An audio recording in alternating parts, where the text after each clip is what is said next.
At a busy city train station, a beggar sat every day near the entrance, holding out his hand to passing travelers. Whatever coins he collected was enough to fill his stomach for the night. He had been doing this for years.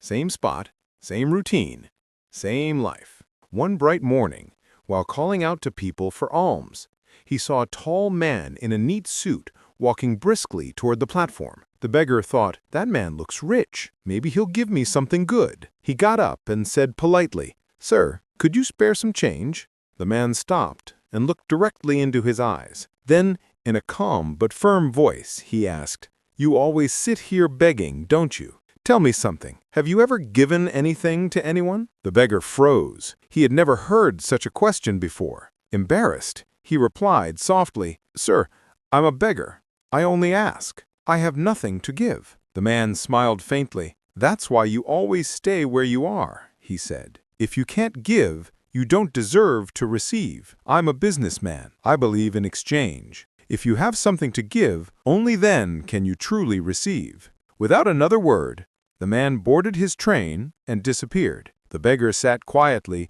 replaying the words in his mind. If you can't give, you don't deserve to receive.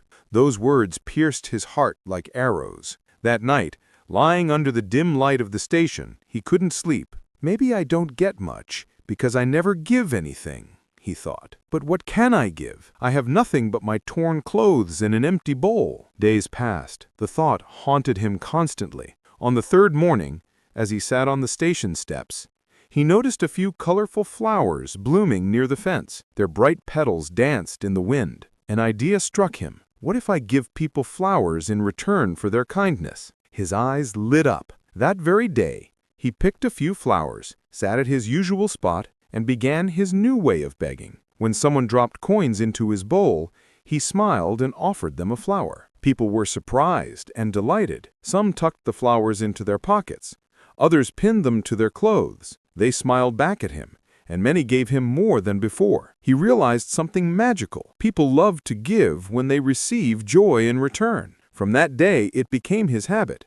Every morning, he gathered flowers from around the station. Whenever someone gave him money, he offered them a flower, a small token of gratitude. Slowly, his income grew. He wasn't just a beggar anymore. He had found dignity in his giving. But one day, when he ran out of flowers early, he noticed that people passed him by without even looking. He thought, "It's not me they value, it's the flower. The flower is what makes me worthy." So he began collecting more flowers, even buying a few from nearby vendors. Each day, he smiled more, spoke politely, and gave generously. His joy became his business. Months later, the same tall man returned to the station. The beggar, now clean, cheerful, and holding a basket full of flowers, ran up to him.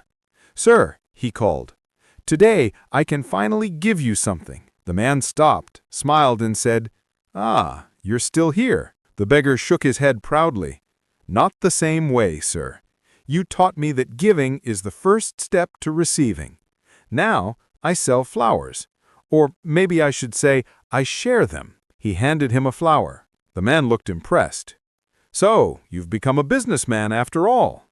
"Yes," the beggar said with a wide grin, "and it all began with your words." The man gave him some money and took the flower with care. "You've learned the secret of success," he said before boarding his train. As the train rolled away, the beggar stood there, clutching his basket of flowers, and whispered to himself, "I'm not a beggar anymore. I'm a businessman." He looked up at the sky and shouted joyfully, "I can change my life!" People nearby stared at him, thinking he had lost his mind. But they didn't know.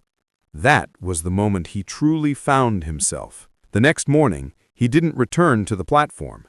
Instead, he rented a small cart near the market and started selling flowers. His charm and smile attracted everyone. Soon, people came not out of pity, but out of love for his flowers. Days turned into weeks, weeks into months. His business grew. He hired 2 more poor men to help him out. The man who once begged for coins was now giving others a livelihood.